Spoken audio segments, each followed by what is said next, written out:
Reason why I bring this up is because a lot of white people are now coming into class consciousness, whether they're white blue leaning or white red leaning, that they get to make a selection when it comes to how they combat against racism or how they actively choose to support it. White people don't have a collective history of being at an economic and sociological disadvantage. That's not real in the white community.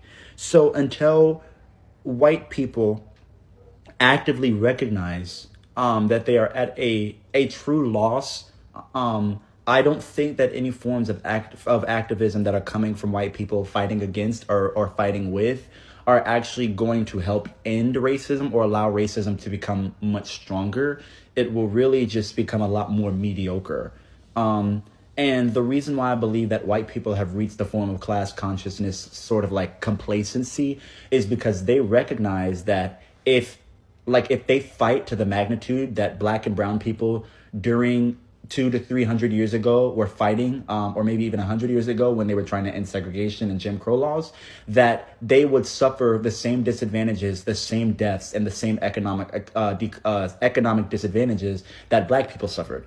They would have to have babies cut out of their white mom's stomachs. They would have to be sprayed with water hoses. They would have to have their communities, their suburbs burned down. Like they would have to have people from different communities come in and burn their suburbs literally down to the ground. They would have to be pulled over at a stoplight and shot for literally attempting to pull out their license and their registration. They would literally, and that's the thing, white people recognize that they cannot fight to the same magnitude that black and brown people fought towards, solely because they don't have a history at being at a disadvantage that emotionally jolts them to push towards that level of like activism. It's such an increased rate of activism that potentially may be incomprehensible to a lot of white people who want to push towards change, are capable of even understanding, because they've lived in a level of privilege